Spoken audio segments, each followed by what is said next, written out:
Saludos cordiales. Hoy veremos el capítulo 22, fármacos psicotrópicos. Los trastornos psiquiátricos principales incluyen la psicosis, como la esquizofrenia, y trastornos afectivos como la depresión. La psicosis son trastornos en los que los pacientes muestran perturbaciones graves en su comprensión de la realidad, evidenciadas por percepciones falsas, alucinaciones y convicciones falsas, delirios. Por el contrario, los trastornos afectivos son alteraciones emocionales en las que el humor está excesivamente bajo, depresión o alto, manía. Durante los últimos 50 años se han realizado avances formidables en el tratamiento de estos trastornos. Los nuevos fármacos antipsicóticos utilizados para tratar la esquizofrenia y los nuevos antidepresivos y fármacos estabilizadores del ánimo utilizados para tratar los trastornos afectivos producen menos reacciones adversas y son más eficaces que los agentes psicoterapéuticos más antiguos. Los trastornos resistentes al tratamiento todavía plantean un problema significativo a los médicos, aunque se han realizado algunos progresos en el tratamiento de la patología refractaria. Este capítulo termina con los estimulantes del sistema nervioso central utilizados para el trastorno por déficit de atención hiperactividad, la narcolepsia y otros trastornos del sueño y la obesidad. Esquizofrenia. Hallazgos clínicos. La esquizofrenia, la forma más frecuente de psicosis, afecta al 1% de la población aproximadamente. Sus características típicas son delirios, alucinaciones, pensamiento desorganizado y alteraciones emocionales. Sobre la base de los síntomas se distinguen varias formas de la enfermedad, incluidas las formas paranoide, desorganizada y catatónica.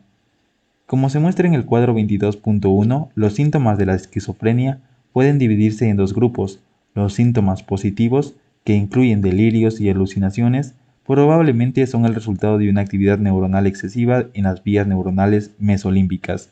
Generalmente, estos síntomas son las manifestaciones principales de los episodios psicóticos agudos. Los síntomas negativos, que incluyen apatía, abandono y falta de motivación y de placer, probablemente son el resultado de una actividad insuficiente en las vías neuronales mesocorticales. En general, los síntomas negativos son más difíciles de tratar y a menudo persisten después de que se hayan resuelto los síntomas positivos y se asocian a un mal pronóstico. Hipótesis de la dopamina. Existen muchas hipótesis en relación con las bases biológicas de la esquizofrenia. Según la hipótesis de la dopamina, la esquizofrenia es el resultado de la alteración en la neurotransmisión dopaminérgica en las vías mesolímbicas y mesocorticales. La evidencia que apoya esta hipótesis mayoritariamente se basa en los efectos clínicos de los agentes que alteran la transmisión dopaminérgica. Varias observaciones apoyan la hipótesis de la dopamina. En primer lugar, la mayoría de los fármacos antipsicóticos bloquean los receptores D2 de dopamina y existe una correlación excelente entre la potencia clínica de estos fármacos y su afinidad in vitro para unirse a estos receptores.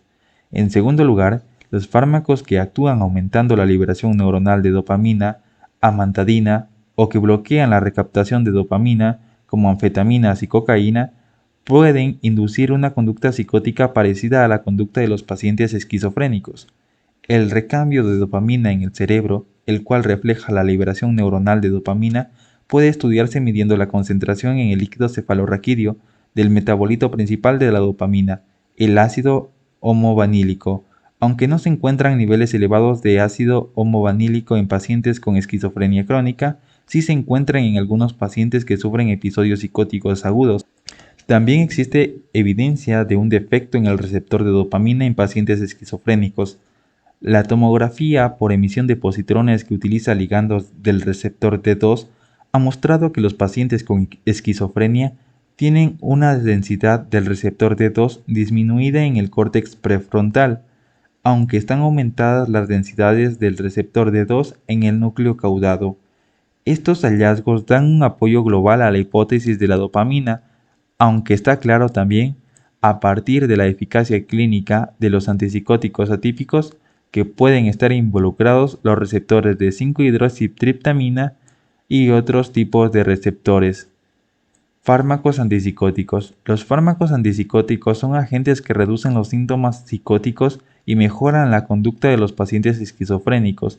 A los agentes antipsicóticos también se les conocía como fármacos neurolépticos, porque suprimen la actividad motora y la expresión emocional. El descubrimiento occidental de las propiedades antipsicóticas de la clorpromazina a principios de la década de 1950 inició una nueva era en el tratamiento de la esquizofrenia y estimuló la investigación de la neurobiología de la enfermedad mental y la psicofarmacología. Casi 40 años más tarde, la introducción de la clozapina tuvo un efecto de importancia similar.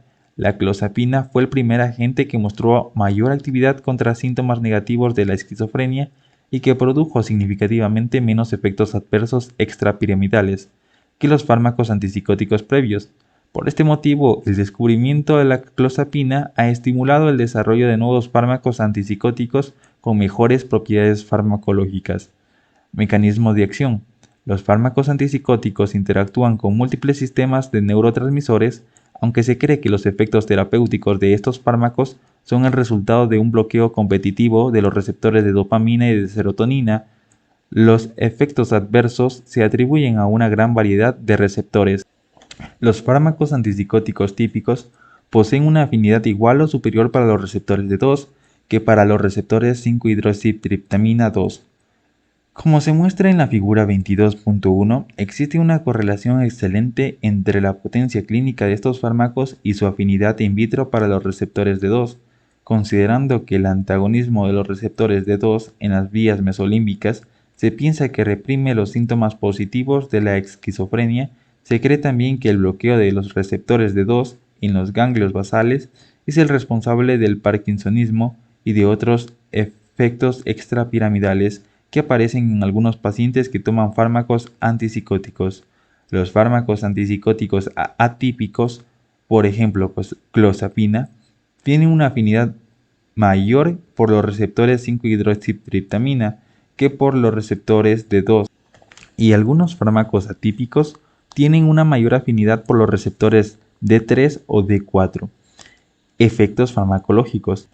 No se comprenden por completo los mecanismos por los que el bloqueo de los receptores de dopamina y de serotonina alivia los síntomas de la esquizofrenia, aunque estos receptores se bloquean inmediatamente en el momento en que se administren por primera vez fármacos antipsicóticos. Los efectos terapéuticos habitualmente requieren varias semanas para su aparición. Esto es debido a que los fármacos antipsicóticos producen 3 cambios en la transmisión de dopamina tiempo dependientes. Cuando se administran por primera vez, los fármacos producen un aumento en la síntesis, liberación y metabolismo de la dopamina. Esto probablemente representa una respuesta compensatoria al bloqueo agudo de los receptores postsinápticos de dopamina producido por los fármacos antipsicóticos. A lo largo del tiempo, el bloqueo continuado del receptor de dopamina que conduce a la inactivación de las neuronas dopaminérgicas y produce lo que se ha denominado un bloqueo por despolarización. El bloqueo por despolarización tiene como resultado una liberación disminuida de dopamina desde las neuronas mesolímbicas y nigroestriatales.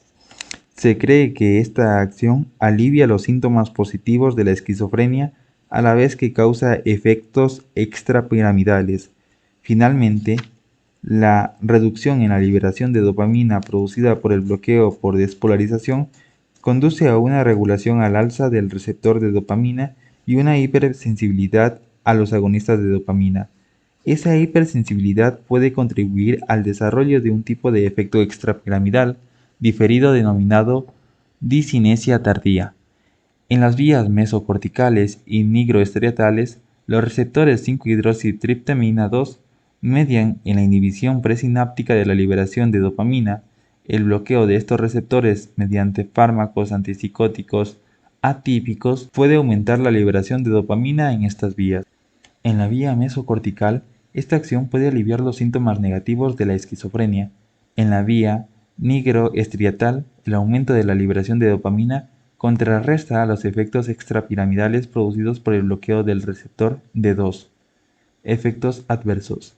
En el sistema nervioso periférico autónomo, los fármacos antipsicóticos también bloquean los receptores muscarínicos y los adrenoreceptores alfa.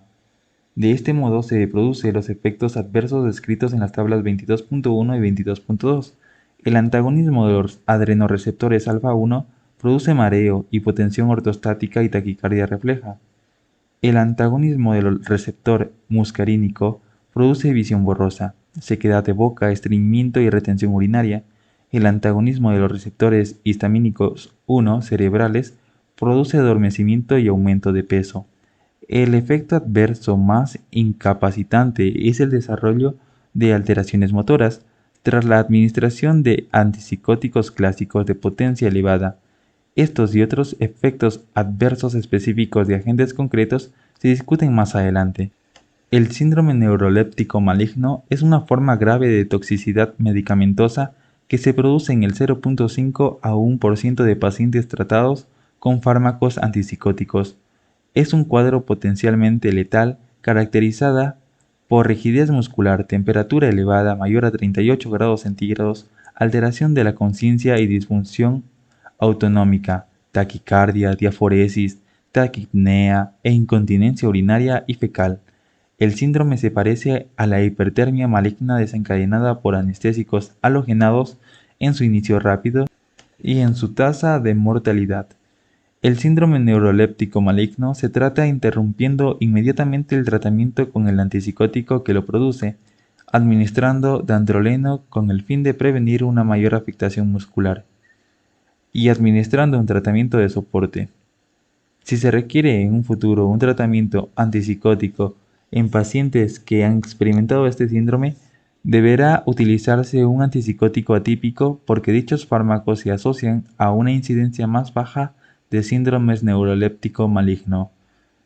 Recientemente, la FDA reforzó las advertencias contra el uso de cualquier antipsicótico para tratar la psicosis en el anciano asociada a denuncia tras un aumento en el número de muertes atribuidas a su uso en esta población.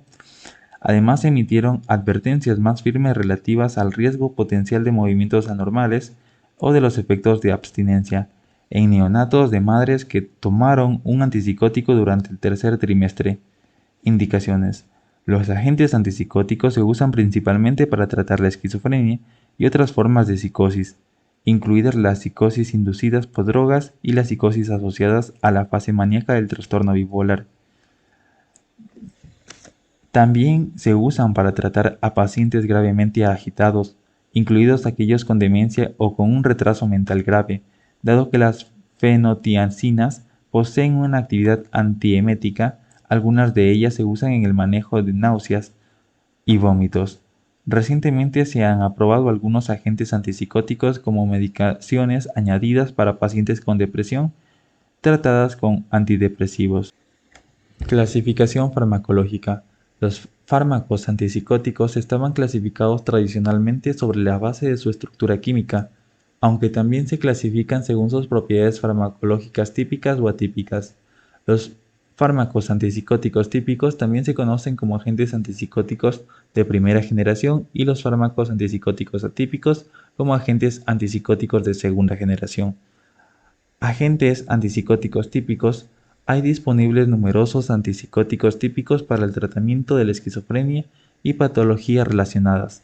Los 4 ejemplos con representativos que discuten aquí con detalle son clorpromazina, flufenacina, tioridazina y haloperidol. Estos fármacos tienen efectos terapéuticos similares, aunque difieren en su potencia relativa. Tabla 22.3 y en su perfil de efectos adversos. Ver tabla 22.2. Farmacocinética. Los antipsicóticos típicos se absorben adecuadamente desde el intestino tras la administración oral. Varios agentes también se administran parenteralmente, incluidas las preparaciones de POT de acción prolongada a través de inyección intramuscular. Estos agentes se metabolizan ampliamente en un gran número de metabolitos activos e inactivos antes de ser excretados por la orina y poseen unas vidas medias de eliminación que oscilan entre 20 y 30 horas. Mecanismos y efectos farmacológicos. Los antipsicóticos típicos ejercen sus efectos terapéuticos principalmente como resultados de un antagonismo sobre los receptores D2. Después de iniciar el tratamiento, los síntomas positivos de la esquizofrenia remiten habitualmente al cabo de 1 a 3 semanas. Se puede observar que los pacientes están menos agitados y experimentan menos alucinaciones auditivas.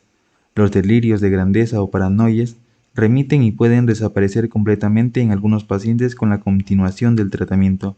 Al mismo tiempo, los patrones de sueño y de alimentación se normalizan y se produce una mejoría de la conducta en forma de disminución de la hostilidad, combatividad y agresividad.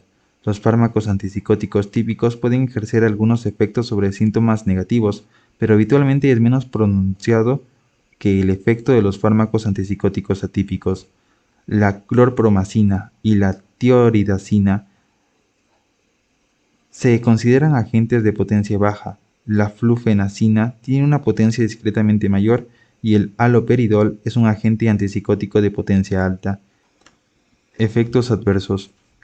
Los efectos adversos más frecuentes producidos por los agentes antipsicóticos típicos se resumen en la tabla 22.2.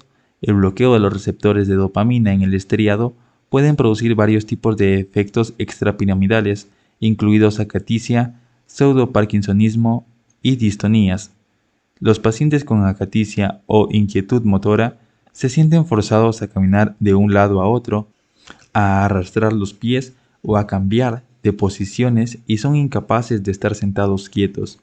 El pseudo-parkinsonismo recuerda a la enfermedad de Parkinson idiopática y se caracteriza por rigidez, bradicinesia y temblor. La distonía es un estado de tensión muscular anómala que a menudo afecta a los músculos cervicales y faciales, incluidos lengua, faringe, laringe y ojos. Los pacientes con distonía pueden experimentar reacciones graves como crisis oculógeras, una condición en la que los globos oculares quedan fijos en una posición, generalmente hacia arriba, espasmo lingual, protrusión de la lengua y torticolis, un estado de contracción de los músculos cervicales que produce una contorsión del cuello y una posición antinatural de la cabeza. Estas reacciones pueden ser antemorizadas y dolorosas, y distonías faringolaringia puede ser potencialmente mortal. Los varones jóvenes, a los que se les administran dosis altas de fármacos de potencia elevada, son los que tienen un riesgo mayor de desarrollar distonías, aunque la acaticia, el pseudoparkinsonismo y las distonías son efectos extrapiramidales agudos que se producen precozmente en el curso del tratamiento con fármacos antipsicóticos. La disinesia tardía es un trastorno que a menudo se desarrolla después de meses o años de tratamiento. Este trastorno se caracteriza por movimientos orales y faciales anómalos, por ejemplo, protrusión lingual y chasquido de labios. En fases posteriores también pueden observarse movimientos anómalos de las extremidades y del tronco. Los investigadores creen que la disinesia tardía es el resultado de una hipersensibilidad a la dopamina que se desarrolla al bloquear a lo largo del receptor de dopamina. Esta hipótesis se apoya en el hecho de que los síntomas de disinesia tardía remiten temporalmente si se aumenta el bloqueo del receptor dando una dosis mayor de fármaco antipsicótico. Sin embargo, este abordaje finalmente conduce a una mayor hipersensibilización del receptor y a un empeoramiento de las manifestaciones de disinesia tardía. Los antipsicóticos atípicos pueden aumentar los niveles de prolactina sérica al bloquear los receptores de dopamina en la vía tuberinfundibular, y de este modo producen ginecomastia en varones e irregularidades menstruales en mujeres. Mediante sus efectos sobre el hipotálamo, los fármacos antipsicóticos a veces alteran la termorregulación y producen policolitermia, una situación en la que la temperatura corporal tiende a aproximarse a la temperatura ambiente. Esto puede conducir a una hipertermia inducido por golpe de calor o a una hipotermia. Además, dosis altas de tioridazina pueden producir una retinopatía pigmentaria y toxicidad cardíaca. Tratamiento de los efectos adversos. Los efectos extrapiramidales agudos, acaticia, pseudoparkinsonismo y distonías producidos por los fármacos antipsicóticos típicos pueden tratarse disminuyendo la dosis del fármaco, cambiando a un fármaco antipsicótico típico o administrando un fármaco adicional para contrarrestar los efectos adversos. Los fármacos que contrarrestan los efectos adversos incluyen benzatropina, un fármaco anticolinérgico, difeindramina, un antihistamínico con actividad anticolinérgica significativa, y amantadina, un agente que aumenta la liberación de dopamina en los ganglios basales y que puede usarse junto a un fármaco anticolinérgico. La disinesia tardía no se maneja fácilmente y no remite necesariamente si se interrumpe el fármaco causante, Por tanto, la prevención es importante. Para prevenir la discinesia tardía, deberían usarse fármacos antipsicóticos a la dosis más baja durante los periodos de tiempo más cortos requeridos para controlar los síntomas de la esquizofrenia. Los fármacos deberían suspenderse periódicamente para valorar la necesidad de un tratamiento continuado y posiblemente para reducir la posibilidad del desarrollo de una hipersensibilidad a dopamina. Los pacientes deberían ser evaluados regularmente para comprobar signos precoces de una discinesia tardía que a veces son reversibles. Una discinesia tardía con frecuencia se hace irreversible si no se detecta precozmente o si se permite que persista. Una vez detectada la discinesia tardía, se trata reduciendo la dosis de la medicación antipsicótica. Esto produce una mejoría significativa en muchos pacientes. No hay fármacos aprobados para el tratamiento de la discinesia tardía, aunque se ha informado de algún éxito con el uso de amantadina, agonistas de los receptores de dopamina y clozapina. Otros fármacos que pueden ser eficaces incluyen la fisostigmina, un agonista colinérgico de acción indirecta, y las benzodiazepinas. Interacciones. Las interacciones medicamentosas principales de los agentes antipsicóticos se enumeran en la tabla 22.3. Las interacciones incluyen efectos aditivos sobre la depresión del sistema nervioso central cuando se usan con otros fármacos e interacciones farmacocinéticas producidas por los antipsicóticos y otros fármacos que sirven como sustratos de las mismas isoenzimas del citocromo P450. Agentes específicos. La clorpromazina y la tioridazina. La clorpromazina y la tioridazina son fenotiazinas de potencia baja, con propiedades similares de los dos agentes. La tioridazina produce mayores efectos anticolinérgicos y probablemente esto explica su tendencia a producir efectos extrapiramidales menores. La flufenacina es un antipsicótico típico de potencia relativamente alta que produce menos efectos adversos autonómicos, pero más efectos extrapiramidales de lo que hacen los antipsicóticos de potencia baja.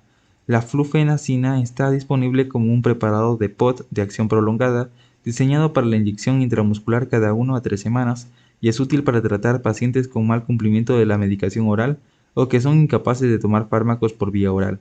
El primero de los agentes de potencia elevada y uno de los antipsicóticos típicos más utilizados es el haloperidol. El haloperidol tiene propiedades similares a las de la flufenacina y puede producir efectos extrapiramidales significativos. Al igual que la flufenacina, el haloperidol está disponible como un preparado de POT de acción prolongada para su administración intramuscular. El haloperidol se metaboliza extensamente en el hígado y sus metabolitos se excretan en la orina y la bilis. Además de su uso para tratar psicosis, por ejemplo esquizofrenia, el haloperidol se usa para el tratamiento del síndrome de Tourette, síndrome de Gilles de la Tourette. Este síndrome se caracteriza por tics faciales y vocales, coprolalia, uso compulsivo de palabras obscenas, particularmente aquellas relacionadas con las heces, y ecolalia, repetición de las palabras o frases de otra persona.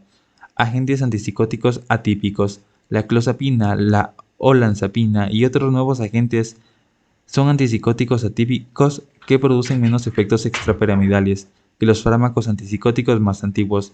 Además del tratamiento de la esquizofrenia, algunos miembros de este grupo están aprobados para el tratamiento de episodios maníacos agudos asociados al trastorno bipolar, bien como monoterapia o como terapia adyuvante al litio o al valproato. Clozapina. La clozapina posee un perfil único de efectos farmacológicos y clínicos. Fue el primero de una nueva generación de fármacos antipsicóticos atípicos que producen significativamente menos efectos extrapiramidales a la vez que exhiben mayor actividad contra los síntomas negativos de la esquizofrenia. Puesto que la clozapina es un potente antagonista de un gran número de receptores, ha sido difícil atribuir sus efectos a los mecanismos de acción concreto. Parece probable que sus efectos terapéuticos deriven del bloqueo de los receptores D4 y de los receptores 5-HT2. Ambas acciones pueden contribuir a su mayor eficacia contra los síntomas negativos de la esquizofrenia y a su baja incidencia de efectos extrapiramidales. El uso de clozapina se asocia a una sedación significativa y a efectos adversos autonómicos.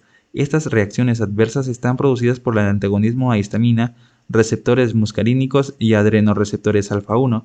El uso de clozapina también se asocia a una incidencia del 1.3% en el primer año de agranulocitosis, potencialmente letal.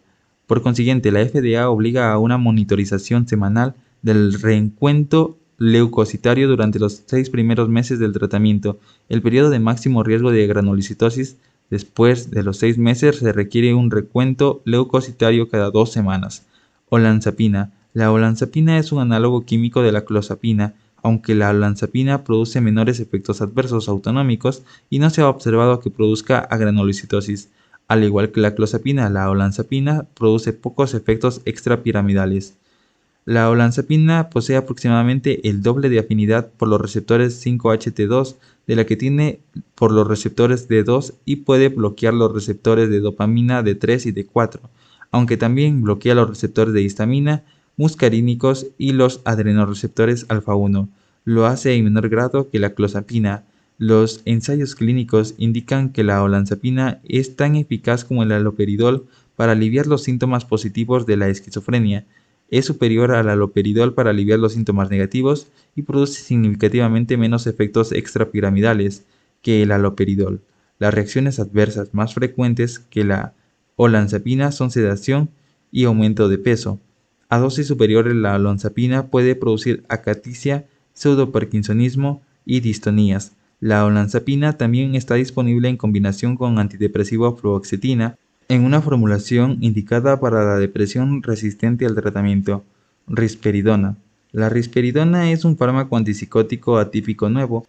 Sus propiedades farmacológicas son similares a las de la olanzapina, aunque causa menos sedación, más hipotensión ortostática y mayor incidencia de efectos extrapiramidales que la olanzapina. Sus efectos en el tratamiento tanto de los síntomas positivos como de los negativos de la esquizofrenia están producidos por un antagonismo tanto de los receptores D2 como de los receptores 5-hidroxitriptamina 2A. En algunos pacientes, la risperidona eleva los niveles séricos de prolactina. También alarga el intervalo QT que se observa en el electrocardiograma y que puede predisponer a los pacientes a arritmias cardíacas, incluidas la torsade de Pointes. Otros agentes que comparten el perfil farmacológico de la risperidona son ciproacidona, luracidona e iloperidona. Un agente más nuevo, acenapina, también actúa igual que la risperidona, pero está formulado como una tableta sublingual. El aripiprazol difiere ligeramente porque es un agonista parcial de la dopamina y de los receptores 5-hidroxitriptamina 1A, aunque es un antagonista del receptor 5-HT2A. También es el primer fármaco aprobado para tratar la irritabilidad en niños autistas. La paliperidona es el primer metabolito activo de la risperidona y comparte su actividad farmacológica como un antagonista de los receptores de 2 y 5-HT2A. La paliperidona está disponible como una formulación de administración única diaria que utiliza tecnología osmótica de liberación del fármaco para suministrar una cantidad controlada del fármaco a lo largo de todo el periodo de 24 horas y en una formulación de pot inyectable.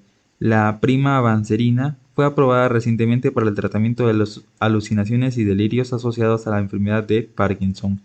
Consideraciones terapéuticas. Todos los fármacos antipsicóticos típicos parecen ser igual de eficaces para el tratamiento de la esquizofrenia cuando se usan en dosis equipotentes. Los fármacos altamente sedantes no son más eficaces que los fármacos menos sedantes para calmar a pacientes agitados. Por tanto, la elección del fármaco está basada principalmente en la necesidad de minimizar los efectos extrapiramidales o los efectos autonómicos. Varios ensayos controlados indican que los regímenes con dosis bajas son tan eficaces como los regímenes con dosis altas y producen menos efectos adversos. Los fármacos antipsicóticos atípicos son una opción atractiva para el tratamiento de la esquizofrenia y pueden llegar a convertirse en los fármacos de elección para el tratamiento de la mayoría de la psicosis. Comparados con los fármacos atípicos producen una incidencia menor de efectos extrapiramidales y parecen ser más eficaces contra los síntomas negativos de la esquizofrenia. Sin embargo, todavía no se han obtenido los datos sobre la eficacia a lo largo de los fármacos atípicos en pacientes con esquizofrenia crónica. Durante las primeras 2 semanas, el tratamiento con un antipsicótico, muchos pacientes exhiben algún alivio de los síntomas positivos y una mejora en la socialización, humor y hábitos de autocuidado. Sin embargo, la respuesta máxima al tratamiento requiere generalmente 6 semanas o más, momento en el que puede ser posible reducir la dosis durante la terapia de mantenimiento De hecho, se mantiene la medicación antipsicótica durante al menos 12 meses tras la remisión de los síntomas psicóticos agudos. En este momento debería considerarse un régimen a dosis bajas o una retirada gradual de la medicación con el fin de disminuir la probabilidad de desarrollar una disinencia tardía. Los fármacos antipsicóticos deberían ser retirados lentamente antes de su supresión porque la suspensión abrupta puede producir síntomas de abstinencia, como insomnio, pesadillas, náuseas, vómitos, diarrea, inquietud, cialorrea y sudoración. Uso adyuvante de los antipsicóticos típicos para el tratamiento de la depresión. Existe un aumento del uso de los agentes antipsicóticos atípicos como coadyuvantes de los agentes antidepresivos. Para el tratamiento de la depresión, estos nuevos antipsicóticos se utilizan como terapia de potenciación o como medicaciones adyuvantes para tratar una depresión que no ha respondido adecuadamente a los tratamientos antidepresivos convencionales. Este cuadro se conoce como depresión resistente al tratamiento. La FDA aprobó específicamente 4 antipsicóticos atípicos como fármacos adyuvantes para la depresión resistente al tratamiento: aripiprazol, quetiapina, olanzapina y la formulación combinada de olanzapina y fluoxetina. No obstante, con frecuencia se usan fuera de ficha técnica para este propósito otros antipsicóticos atípicos. Trastornos afectivos. Los trastornos afectivos también se denominan trastornos del ánimo. Los dos trastornos afectivos más frecuentes son el trastorno depresivo mayor y el trastorno bipolar. Los fármacos que se utilizan para su tratamiento son antidepresivos y estabilizadores del ánimo. Hallazgos clínicos. Trastorno depresivo mayor. El trastorno depresivo mayor, depresión unipolar, se caracteriza por ánimo deprimido, pérdida del interés o del placer por la vida, trastornos del sueño, sentimiento de inutilidad, disminución en la capacidad para pensar o para concentrarse en ideas recurrentes de suicidio. Los pacientes deprimidos también pueden estar irritables o ansiosos. Trastorno bipolar. El trastorno bipolar, anteriormente denominado trastorno maníaco-depresivo, se caracteriza por fluctuaciones recurrentes de ánimo, energía y conducta que abarcan los extremos de la experiencia humana. Este trastorno se diferencia de la depresión mayor en que los periodos de manía se alternan o suceden simultáneamente con los síntomas depresivos. La presentación clínica varía ampliamente.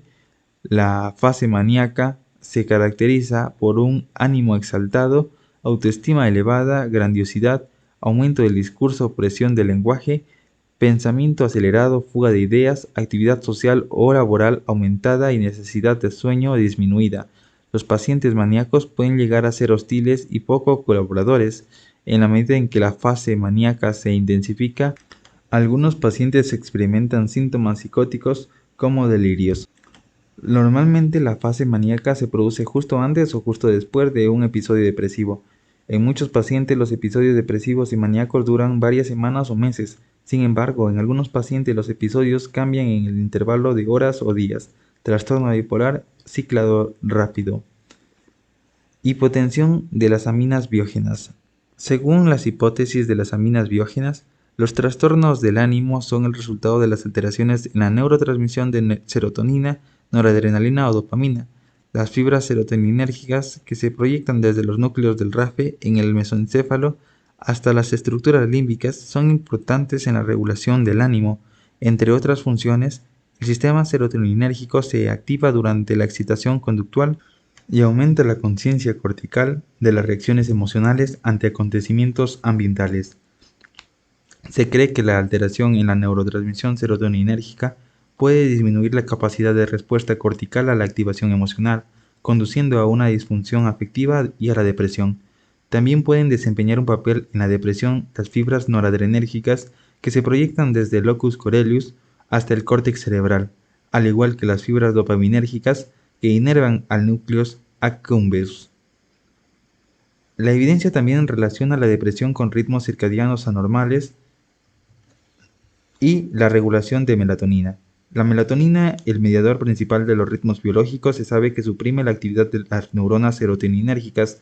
Los investigadores suponen que el exceso de producción de melatonina contribuye al desarrollo de la depresión. Esta hipótesis es particularmente pertinente en el trastorno afectivo estacional, que habitualmente se produce durante los meses de invierno. Cuando la luz solar es escasa y los niveles de melatonina están aumentados, las anomalías en el metabolismo de melatonina y la serotonina también pueden contribuir a las alteraciones del sueño observadas en pacientes con trastornos afectivos. La hipótesis de las aminas biógenas está apoyada por el hecho de que todos los fármacos antidepresivos actúan aumentando la neurotransmisión de serotonina, noradrenalina y dopamina en el cerebro. La mayoría de estos fármacos antidepresivos aumentan la concentración sináptica de la serotonina y esto conduce a una regulación a la baja de los receptores presinápticos. Los investigadores creen que la regulación a la baja, a su vez, aumenta la frecuencia de descarga de las neuronas serotoninérgicas y de este modo producen el efecto terapéutico retardado de los fármacos antidepresivos. Estos mecanismos se representan en la figura 22.2. Datos recientes en los que los medicamentos antidepresivos producen un aumento en la tasa de aparición de nuevas neuronas, denominado neurogénesis, en el cerebro de mamíferos no humanos, sugiere un mecanismo de acción novedoso de los fármacos antidepresivos. Los estudios todavía tienen que mostrar la correlación entre el aumento de neuronas cerebrales y la eficacia clínica de los antidepresivos, aunque este hallazgo interesante aporta otra visión de las posibles causas de la depresión y a su tratamiento. Fármacos antidepresivos. La depresión puede tratarse con antidepresivos tricíclicos, inhibidores selectivos de la recaptación de serotonina, inhibidores de la recaptación de serotonina y noradrenalina, y con otros antidepresivos que tienen estructuras diferentes y que actúan mediante varios mecanismos de acción. Si los pacientes no responden a estos fármacos, pueden usarse inhibidores de la monoaminoxidasa. La figura 22.3 representa los mecanismos de acción moleculares de varios antidepresivos. Dado que los pacientes deprimidos pueden intentar suicidarse, se debe prestar especial consideración a la seguridad del antidepresivo seleccionado en caso de sobredosis.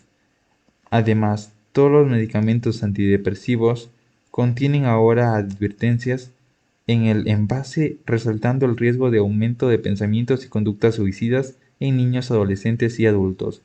Indicaciones: los antidepresivos se han utilizado para tratar todas las formas de depresión y para tratar los cuadros clínicos diversos.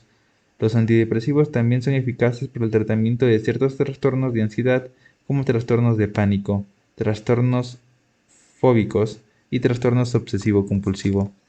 La clomipramina es particularmente eficaz en el tratamiento de pacientes con conducta obsesivo-compulsiva. Algunos antidepresivos son beneficiosos en el manejo de ciertos trastornos del sueño, incluidos sonambulismo, terrores nocturnos y enuresis.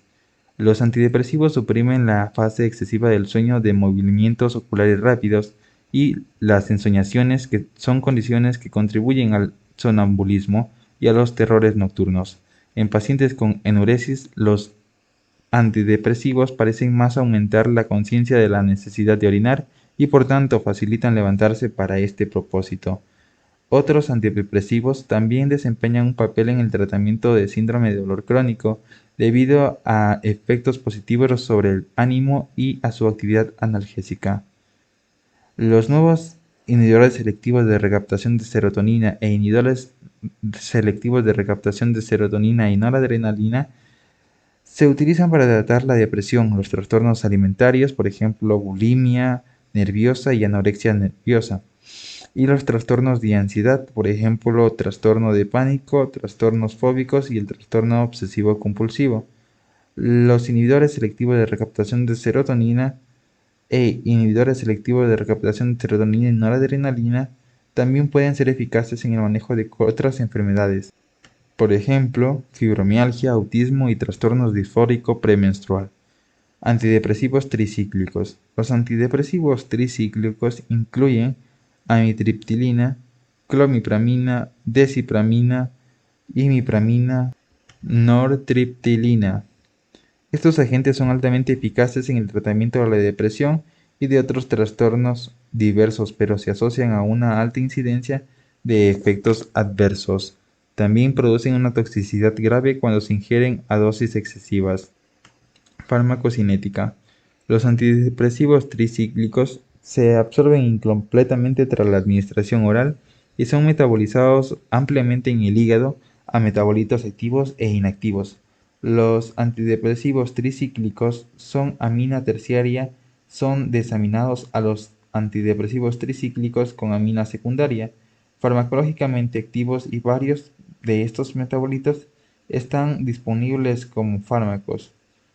Por ejemplo, la amitriptilina se convierte en nortriptilina y la imitriptamina se metaboliza a desipramina. El tipo de grupo de amina determina la selectividad de la acción y farmacológica. Los antidepresivos tricíclicos y sus metabolitos activos tienen una vida media relativamente larga, que oscila entre 18 y 70 horas. Mecanismos de acción. Todos los antidepresivos tricíclicos bloquean la recaptación neuronal de noradrenalina y de serotonina. Bloqueo de los transportadores de recaptación llamados transportador de noradrenalina y transportador de serotonina. Aunque lo realicen en distintos grados, el bloqueo se produce inmediatamente después del comienzo de la administración del fármaco y produce un aumento inmediato de la concentración sináptica de serotonina y de noradrenalina. También se cree que el bloqueo desencadena una serie de cambios adaptativos en la neurotransmisión de noradrenalina y de serotonina. Efectos farmacológicos. Los antidepresivos tricíclicos producen un efecto antidepresivo que se hace aparente aproximadamente después de 2 a 4 semanas del inicio del tratamiento. Con el tiempo, la concentración sináptica aumentada de serotonina puede producir una regulación a la baja de los autorreceptores presinápticos, y de este modo aumenta la frecuencia de descarga de neuronas serotoninérgicas. Los efectos a corto y largo plazo de los antidepresivos tricíclicos y de otros inhibidores de la recaptación sobre la neurotransmisión de serotonina se ilustran en la figura 22.2. Efectos adversos. Al igual que muchos de los fármacos antipsicóticos, los antidepresivos tricíclicos producen efectos adversos autonómicos bloqueando los receptores muscarínicos y los adrenoreceptores alfa. Algunos antidepresivos tricíclicos producen efectos adversos autonómicos bloqueando los receptores muscarínicos y los adrenoreceptores alfa. Algunos antidepresivos tricíclicos también producen una sedación marcada. De hecho, a menudo se administran los antidepresivos tricíclicos a la hora de acostarse, cuando sus efectos sedantes pueden tener un beneficio añadido de promoverse el sueño. Los antidepresivos tricíclicos disminuyen el umbral epileptógeno y pueden inducir crisis epilépticas a concentraciones séricas terapéuticas, así como tóxicas. La toma de una sobredosis de un antidepresivo tricíclico puede producir arritmias cardíacas potencialmente letales, que con frecuencia se manifiestan como una taquicardia con complejo QRS anchos, efectos autonómicos marcados, incluidos hipotensión y taquicardia inusual, sedación excesiva y crisis epilépticas. Tratamiento de los dos efectos adversos. El tipo de arritmia que se produce con una sobredosis puede tratarse mediante la administración intravenosa de bicarbonato sódico. El bicarbonato sódico aumenta la proporción de antidepresivo tricíclico no ionizada, y de este modo disminuye la unión del antidepresivo tricíclico al canal de sodio en las membranas cardíacas. Fármacos específicos. La nortriptilina y la desipramina son aminas secundarias formadas por la desmetilación de la amitriptilina e imipramina, respectivamente. Las aminas secundarias bloquean más la recaptación de noradrenalina que los de serotonina, y esto es especialmente cierto para la desipramina.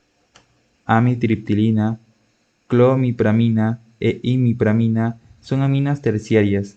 Bloquean la recaptación de serotonina de forma superior a las aminas secundarias. También producen mayor sedación y mayores efectos secundarios que las aminas secundarias.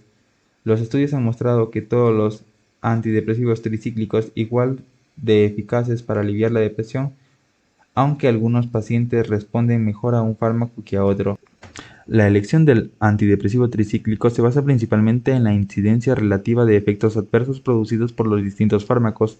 Un fármaco que produzca un alto grado de sedación puede ser escogido para pacientes con depresión que estén siendo muy agitados o ansiosos, mientras que puede preferirse un fármaco que produzca un menor grado de sedación para pacientes que estén más apáticos o reservados.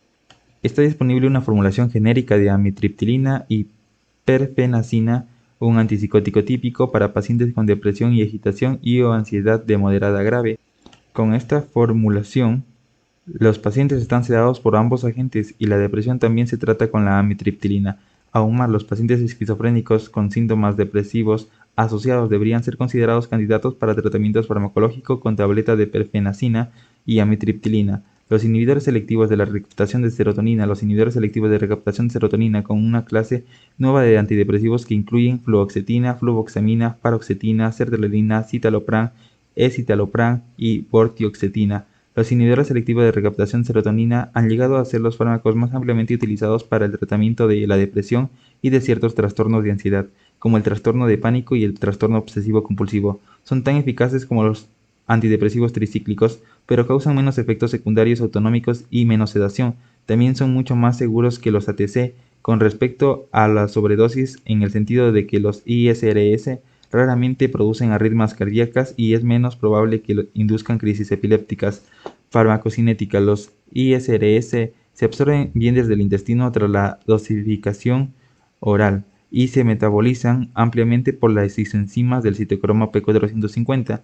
La fluoxetina, que tiene una vida media más larga que los otros fármacos de este grupo, se convierte en un metabolito activo que tiene una vida media incluso mayor. Los metabolitos de otros ISRS tienen una poca o ninguna actividad farmacológica, mecanismos de acción y efectos farmacológicos. Los ISRS bloquean selectivamente la recaptación neuronal de serotonina y tienen mucho menos efecto sobre la recaptación de noradrenalina. Su eficacia en el tratamiento de la depresión apoya la hipótesis de que la difusión de serotonina desempeña un papel significativo en la fisiopatología de la depresión. Los efectos a corto y largo plazo de la recaptación de serotonina se ilustran en la figura 22.2. Efectos adversos. Los efectos de los ISRS es que producen menos efectos secundarios sedantes, autonómicos y cardiovasculares que los ATC. Lo contrario que los ATC, los ISR se administran habitualmente por la mañana porque tienden a aumentar el estado de alerta en los pacientes. Los efectos adversos más comunes son el nerviosismo, mareo e insomnio. Ocasionalmente producen disfunción sexual en el varón en todas formas de priapismo e impotencia. Muchos de los efectos secundarios de los ISRS remiten con el uso continuado. Los ISRS deberían usarse con precaución en pacientes con trastornos epilépticos, hepáticos, diabetes o trastorno bipolar. Fármacos específicos. Fluoxetina. La fluoxetina es uno de los fármacos más populares para el tratamiento de la depresión y el primer fármaco aprobado para el tratamiento de la bulimia nerviosa. También es eficaz como el manejo de la anorexia nerviosa y del trastorno obsesivo-compulsivo. El fármaco se absorbe bien por vía oral y se convierte en un metabolito activo norfluoxetina. El compuesto original tiene una vida media de 2.5 días, pero su metabolito activo tiene una vida media de 8 días aproximadamente. Esa duración de acción prolongada puede ser una desventaja si se producen efectos adversos graves. También está disponible como una dosificación de una vez a la semana denominada fluoxetina semanal. La fluoxetina produce más interacciones medicamentosas que los otros ISRS. Puede alterar la regulación de los niveles de glucosa sanguínea en pacientes diabéticos y producir síndrome de secreción inadecuada de hormona antidiurética, caracterizada por hiponatremia persistente y osmolaridad urinaria elevada. Fluvoxamina. La fluvoxamina está aprobada para el tratamiento del trastorno obsesivo-compulsivo, aunque también se ha utilizado para tratar la depresión y el trastorno de pánico. La fluvoxamina tiene una vida media de 15 horas aproximadamente y puede asociarse a efectos sedantes. Paroxetina y sertralina. La paroxetina y la sertralina tienen una vida media de 21 a 26 horas respectivamente. La paroxetina tiene una biodisponibilidad alta, mientras que la sertralina experimenta una eliminación amplia de primer paso. La sertralina tiene relativamente poco efecto sobre las isoenzimas P450 y produce menos interacciones medicamentosas que la fluoxetina. La sertralina puede ser preferible en pacientes ancianos debido a que su eliminación no se modifica sustancialmente con la edad. La paroxetina es algo más sedante que la fluoxetina o la sertralina. Recientemente se ha probado la paroxetina a dosis bajas para el tratamiento de los síntomas vasomotores, sofocos y sudores nocturnos en mujeres perimenopáusicas. Citalopram y escitalopram. El citalopram tiene una estructura química no relacionada con la de otros inhibidores selectivos de recaptación de serotonina o una de los antidepresivos tricíclicos u otros agentes antidepresivos disponibles. Es una mezcla racémica, contiene ambos enantiómeros R y S de la molécula del fármaco y altamente selectiva para los transportadores de serotonina en modelos preclínicos. Debido al potencial de aumento del intervalo QT cardíaco y el riesgo de trazado de puentes, se ha restringido recientemente la dosis de citalopram para no superar más de 40 miligramos por día. El escitalopram es el S-enantiómero puro, isómero simple de la mezcla racémica del fármaco escitalopram. La forma S es al menos 100 veces más potente que el R-enantiómero con respecto a la inhibición de la recaptación de 5-HT. Inhibidores de la recaptación de serotonina y noradrenalina, al contrario que los ATC más antiguos que bloqueaban la recaptación de serotonina y de noradrenalina, pero también interactuaban con otros tipos de receptores que originaban efectos adversos.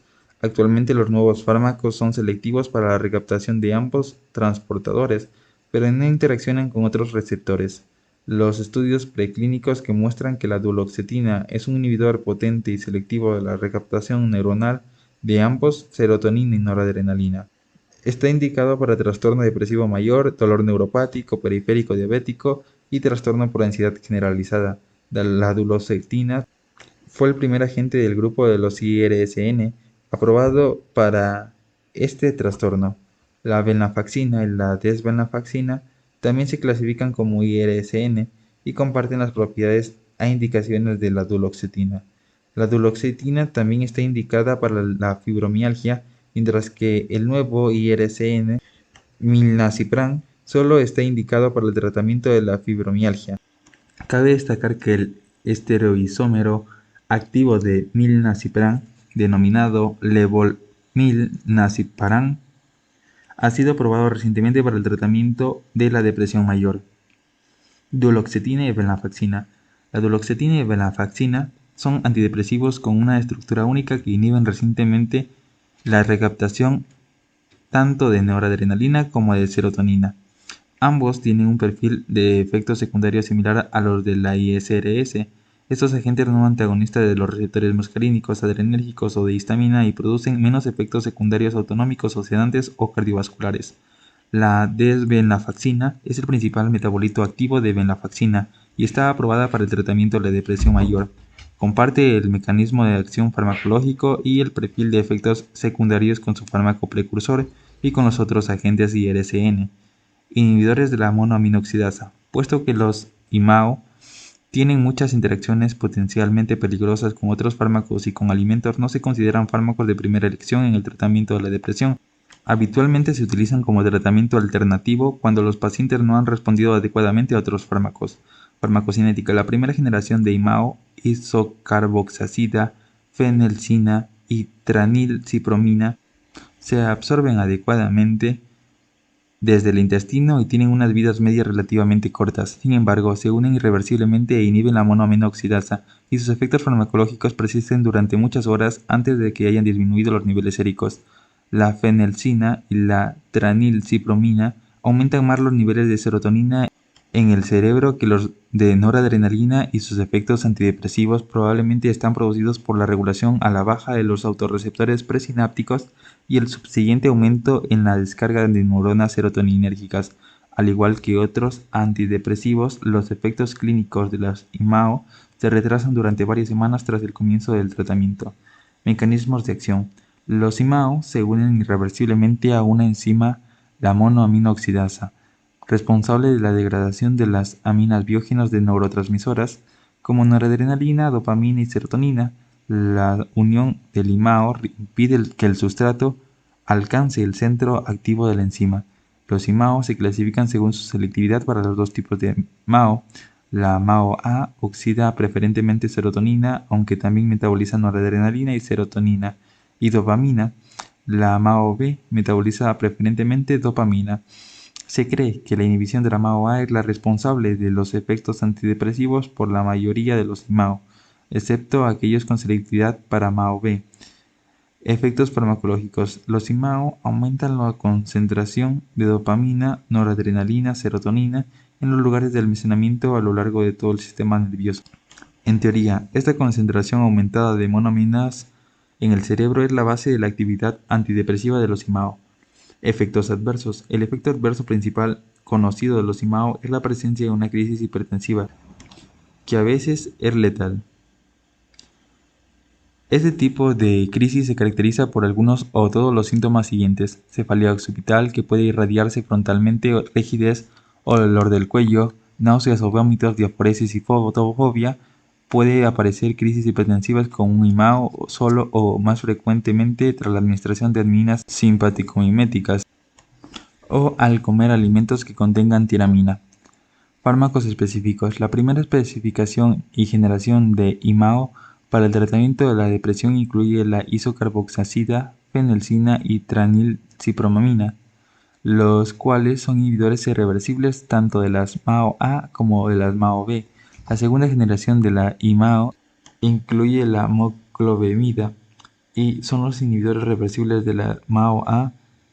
Los inhibidores reversibles de la MAO-A, RIMA, se usan en bastantes países para el tratamiento de la depresión, pero todavía no están disponibles en Estados Unidos. La selegilina representa un tercer tipo de IMAO, lo cual inhibe selectivamente la MAO-B y se usa en el tratamiento de la enfermedad de Parkinson.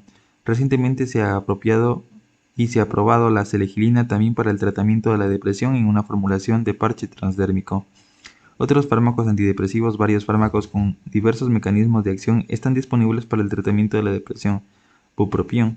El mecanismo de acción bupropión no se conoce muy bien. Es un inhibidor relativamente débil de la recaptación neuronal de dopamina, noradrenalina y serotonina en el transportador de dopamina NAD y SERT. También actúa como un antagonista no competitivo de los receptores colinérgicos nicotínicos. El bupropión también produce pocos efectos secundarios anticolinérgicos, produce muy poca sedación y raramente produce efectos cardiovasculares o disfunción sexual. Puede producirse agitación, insomnio, náuseas y pérdida del peso. Hay una nueva formulación hidroboromuro de bupropión de administración diaria. Se ha administrado una formulación de bupropión como terapia adyuvante para pacientes que están intentando dejar de fumar. El bupropión se ha aprobado recientemente en un formato de píldora combinada con el antagonista de opioides naltrexona. Está indicado para inducir la pérdida de peso en pacientes obesos y como adyuvantes de una dieta hipocalórica y con un aumento de la actividad física. Se desconoce el mecanismo de acción exacto de esta combinación de bupropión y naltrexona, aunque los estudios preclínicos sugieren que la acción de ambos agentes sobre la regulación del apetito en el hipotálamo y en las vías de recompensa en las proyecciones mesolímbicas dopaminérgicas. Mirtazapina es un antidepresivo estructuralmente distinto tetracíclico a los antidepresivos tricíclicos y posee efectos tanto antidepresivos como ansiolíticos. La mirtazapina bloquea los autorreceptores y heteroreceptores alfa-2 adrenérgicos presinápticos y de este modo aumenta la liberación neuronal de noradrenalina y de serotonina respectivamente. Aumenta las concentraciones a nivel central noradrenalina en un mayor grado que los antidepresivos tricíclicos y también es un antagonista potente de los receptores 5-hidroxitriptamina 2 y 5-hidroxitriptamina 3. La mirtazapina se tolera mejor y causa menos reacciones adversas que los ATC. Sin embargo, puede elevar significativamente los niveles de enzimas hepáticas y se ha asociado a unos pocos casos de agranulocitosis. Trazodona. La trazodona inhibe selectivamente la recaptación neuronal de serotonina y también actúa como antagonista en el receptor 5-HT2A. Produce una sedación e hipotensión ortostática considerables, pero no puede producir efectos secundarios anticolinérgicos y tiene unos efectos mínimos sobre la conductancia cardíaca. Vilazodona. El más nuevo de los antidepresivos, vilazodona, inhibe selectivamente la recaptación neuronal de serotonina igual que un ISRS tradicional, pero también es un agonista parcial del receptor 5-HT1A. Su mecanismo de acción no se comprende por completo, aunque se piensa que está relacionada con un esfuerzo de la actividad serotoninérgica en el sistema nervioso central.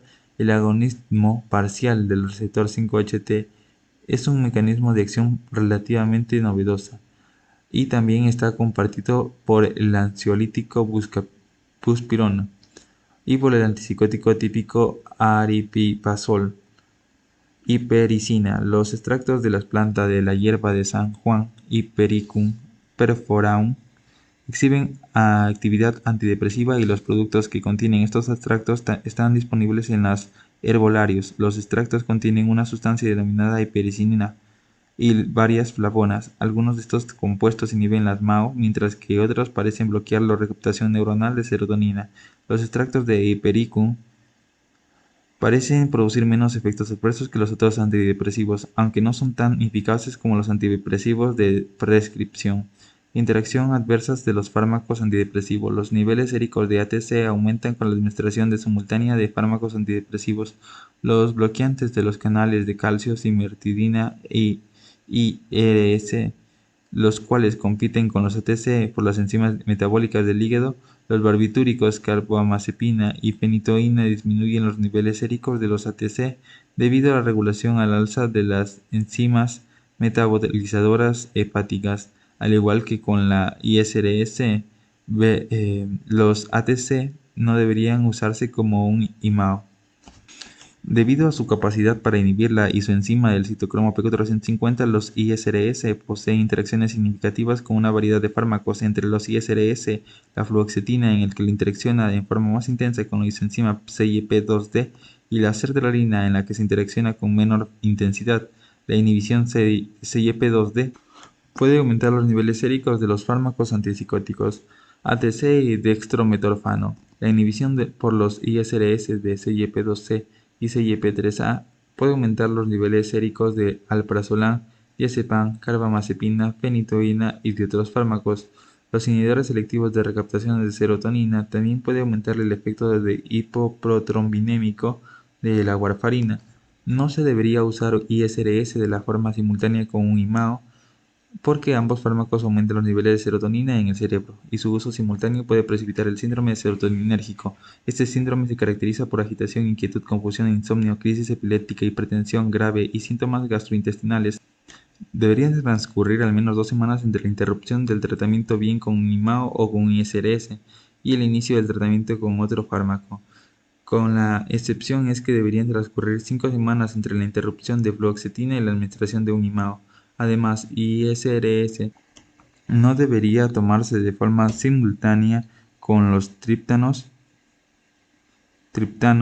que se utilizan para tratar la migraña. La FDA realmente reforzó la advertencia, matizando que el uso simultáneo de estos fármacos aumenta el riesgo de desencadenar un síndrome serotoninérgico. Los IMAO interactúan con los ISRS, ATC y con otros fármacos antidepresivos y tienen el potencial de causar toxicidad grave cuando se administran con estos fármacos. La administración simultánea de los IMAO y ATC con otros antidepresivos requiere una reducción de una dosis y una monitorización cuidadosa. Los IMAO pueden producir hipertensión grave cuando se administran con aminas simpático-miméticas o con alimentos que contienen tiramina. Estos alimentos, que incluyen muchos tipos de quesos, sobre todo quesos cerrados, cerveza y algunos vinos, Chianti, por ejemplo, algunas carnes y pescados, por ejemplo carne en conserva, hígado, sardinas y arenques, algunas frutas y verduras, especialmente pasas, alubias, aguacate, higos en conserva, y algunos producen cuando se consumen en grandes cantidades, chocolate y café. El parche se elige en su dosis más baja, 6 miligramos, pueden utilizarse sin estas restricciones dietéticas. Consideraciones terapéuticas. La depresión es una de las enfermedades mentales más comunes, puesto que tiende a un infradiagnóstico. Con frecuencia no recibe tratamiento. El tratamiento principal para los pacientes con depresión es la terapia farmacológica, aunque la psicoterapia refuerza la respuesta al tratamiento farmacológico y mejora el cumplimiento. Algunas veces se usa la terapia electroconvulsiva como una alternativa cuando se usa más del 80% de los pacientes redondeados al tratamiento con farmacoterapia electroconvulsiva o una combinación de esta modalidad. El fármaco inicial que habitualmente se usa para el tratamiento de la depresión es bien ATC o un ISRS, dependiendo de las preferencias del médico. La evidencia creciente indica que los ISRS se toleran mejor por los pacientes, producen menos efectos adversos y son más seguros en sobredosis que los ATC. Las desventajas de los ISRS incluyen su mayor coste y su tendencia en algunos ISRS a producir interacciones medicamentosas. La sertralina produce menos interacciones medicamentosas que los otros ISRS y pueden producirse o preferirse en el tratamiento de pacientes que toman otros fármacos que pueden interactuar con los ISRS. Si los ATC o los ISRS no son eficaces o no se toleran bien, si el médico dispone de muchas alternativas de IRSN y de otros antidepresivos, por ejemplo el bupropión, mirtazapina, trazodona y vilazodona, este grupo de otros antidepresivos es atractivo La baja incidencia de sedación, efectos secundarios autonómicos y toxicidad cardíaca. Comparados con otros antidepresivos, la vilazodona se ha demostrado una incidencia menor de efectos secundarios de activadores como nerviosismo, agitación e insomnio y no produce disfunción sexual. Normalmente se precisa de 2 a 4 semanas para que los antidepresivos mejoren el ánimo de los pacientes deprimidos y algunos pacientes no responden hasta después de 6 semanas o más.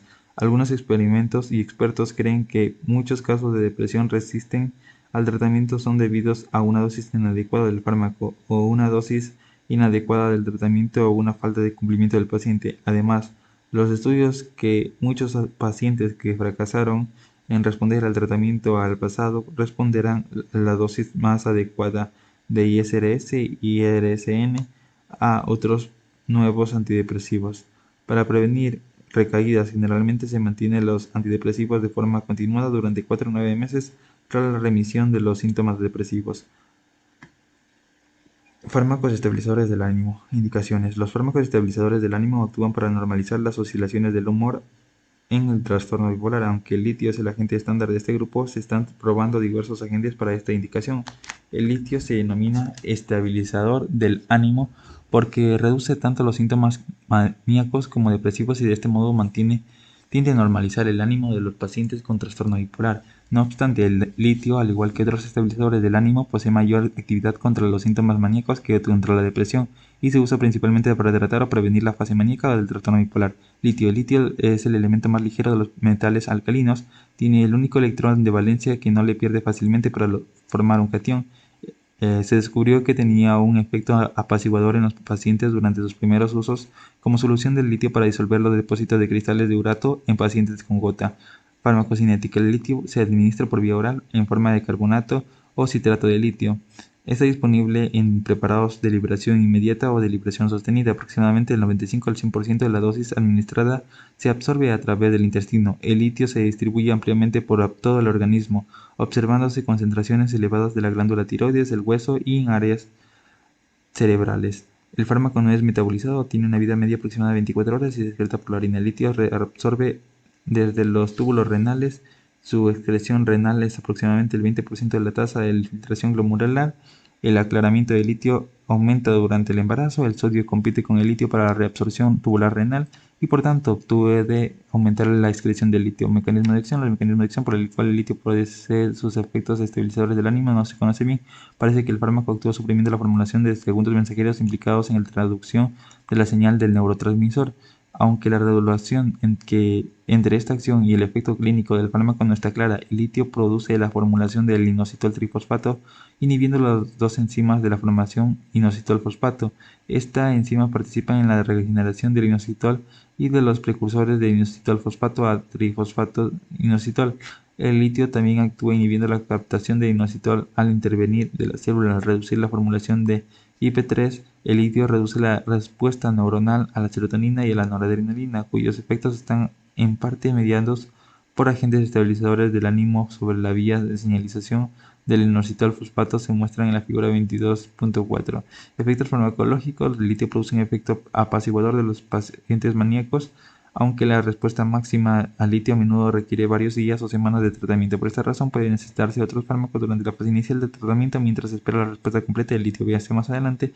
Las concentraciones séricas de litio deberían ser monitorizadas después de iniciar el tratamiento y a intervalos periféricos a partir de ese momento, aunque la concentración debería ser de 0.6 a 1.12 equivalentes, una concentración de 0.8 a 1 equivalentes por litro se considera óptima para la mayoría de los pacientes. Monitorizar la concentración sirve para verificar la idoneidad de la dosificación y puede advertir a una potencial de toxicidad.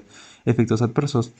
El litio tiene un margen de seguridad relativamente estrecho e índice terapéutico. Niveles altos de litio pueden producir neurotoxicidad y toxicidad cardíaca, que conduce a arritmias. Las náuseas y los vómitos pueden ser uno de los signos más precoces de la sobredosis de litio. Es importante para el médico y para el paciente distinguir los signos de una toxicidad por litio de los efectos adversos que se producen a menudo por niveles séricos terapéuticos. El litio se tolera probablemente bien por la mayoría de los pacientes, aunque se produce un número de efectos secundarios desagradables que disminuyen el seguimiento del cumplimiento.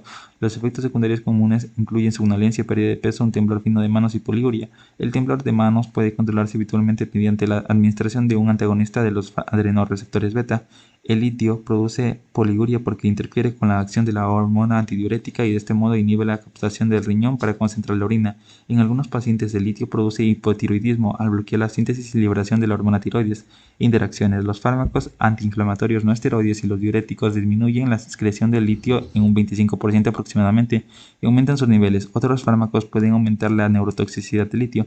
Otros fármacos estabilizadores del ánimo. Aunque el litio es el principal fármaco que se utiliza para tratar y prevenir síntomas maníacos, en el trastorno bipolar se han observado que otros fármacos tienen una eficacia igual o superior y pueden ser mejor tolerados por algunos pacientes. Estos incluyen carbamazepina y valproato, o valproico, a fármacos antiepilépticos cuyas propiedades farmacológicas se describen en el capítulo 20. Consideraciones terapéuticas del tratamiento del trastorno bipolar se debe ser individualizado a la base de los síntomas, la respuesta del tratamiento farmacológico y a otras modalidades del tratamiento y a la minimización de los efectos adversos. El tratamiento farmacológico con el litio es a menudo la piedra angular de la terapia porque el litio puede abortar un episodio maníaco agudo, puede prevenir episodios maníacos futuros y también parece que ejerce un efecto antidepresivo leve. No obstante, debido a la naturaleza dinámica del trastorno, con frecuencia la terapia puede deber revelada y modificada. La litio habitualmente controla un episodio maníaco agudo. Al cabo de 1 o 2 semanas del inicio del tratamiento, pueden precisarse otros fármacos para controlar los síntomas agudos mientras que espera que desarrolle un efecto completo. Las benzodiazepinas pueden aliviar los síntomas maníacos y favorecer el sueño. Pueden requerirse un fármaco antipsicótico para suprimir los delirios y otros síntomas psicóticos que acompañan la manía. La risperidona, la olanzapina, el aripiprazol y la acenapina están indicados para el tratamiento de pacientes con trastorno bipolar y producen menos efectos adversos que los fármacos antipsicóticos típicos, por ejemplo el haloperidol. El litio habitualmente se mantiene de 9 a 12 semanas tras el episodio maníaco inicial y luego se puede ir reduciéndose lentamente con una monitorización continuada de los síntomas. Muchos pacientes experimentan síntomas hipomaníacos durante varios días o un tiempo mayor antes de desarrollar un episodio maníaco completo y el tratamiento con el litio puede volver a instaurarse entonces con la interacción de abortarlo. El tratamiento profiláctico a largo plazo puede administrarse a los pacientes que han tenido 2 o 3 episodios y aquellos cuyos síntomas se desarrollan rápidamente. Sin embargo, el cumplimiento a largo plazo del paciente sin tratamiento con litio es bajo.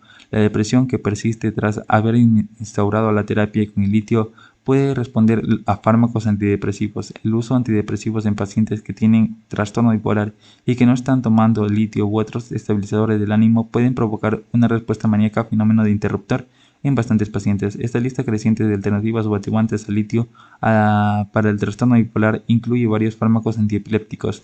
La carbamazepina exhibe un efecto antimaníaco, antidepresivo y preventivos que son equivalentes a los de litio y producen menos efectos adversos que para muchos pacientes. Además, aproximadamente el 60% de la población maníacos que no responden al litio responderán a la carbamazepina dentro de los primeros días de tratamiento. La evidencia también sugiere que el litio y la carbamazepina pueden ser sinérgicos en su actividad antimaníaca de pacientes con trastorno bipolar refractario. El valproato es otro fármaco que está aprobado para el tratamiento de la manía en el trastorno bipolar.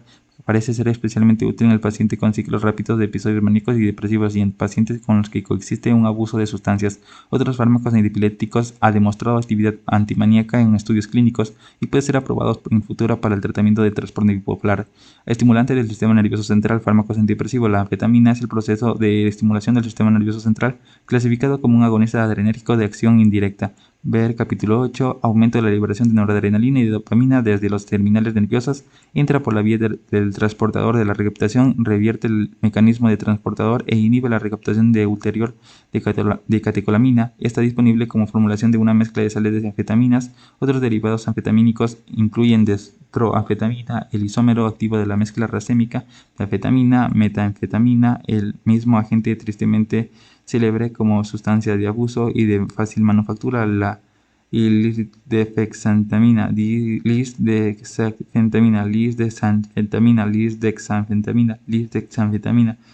lisdexanfetamina, un fármaco probado recientemente que se convierte en dextrofetamina tras su absorción, metilfenidato, modafinilo y amorfanidilo.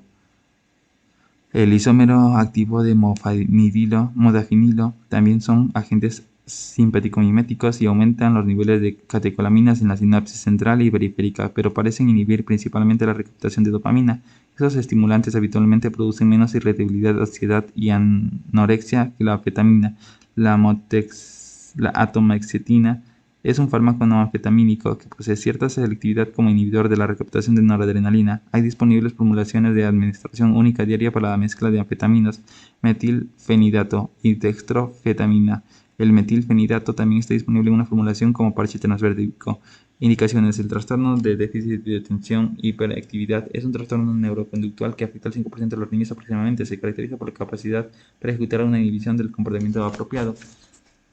Para la edad existen varios tipos de diagnóstico de trastorno de déficit de atención hiperactivo: un subtipo predominante inatento, un subtipo predominante hiperactivo impulsivo y un subtipo combinado.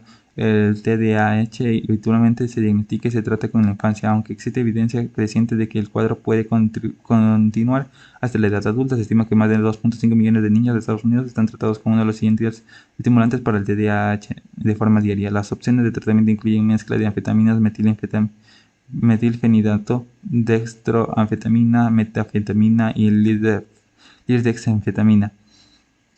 La atomoxetina es un inhibidor de la recaptación de noradrenalina, único aprobado para el tratamiento de TDAH. El modafinilo ha sido sometido a grandes ensayos clínicos multicéntricos de seguridad y eficacia en niños. Sin embargo, en el momento de escribir este libro, su uso no está aprobado para el tratamiento del TDAH. Aún así, parece que el modafinilo se utiliza ampliamente para dicha técnica para el TDAH.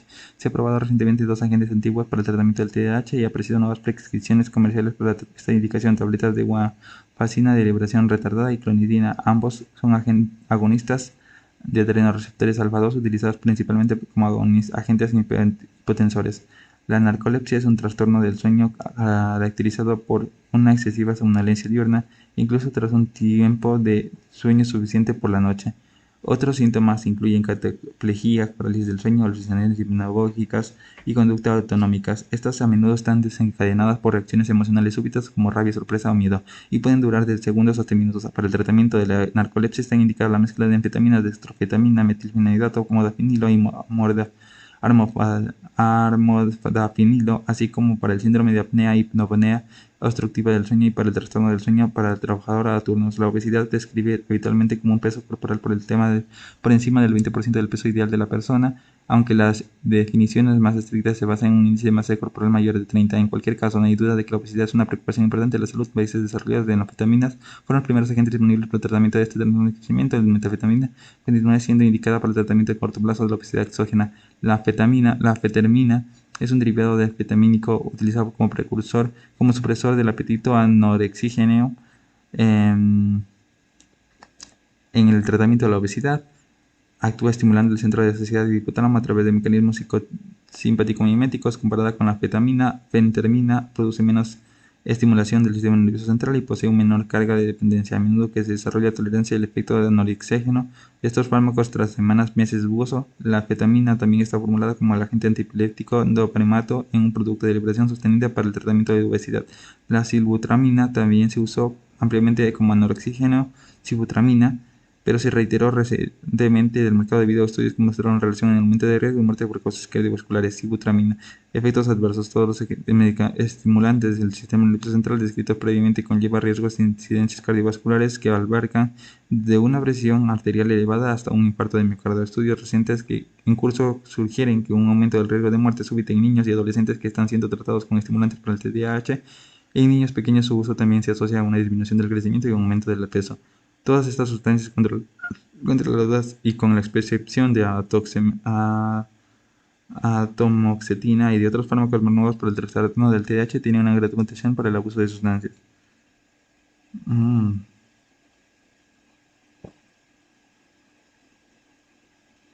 Ok, listo.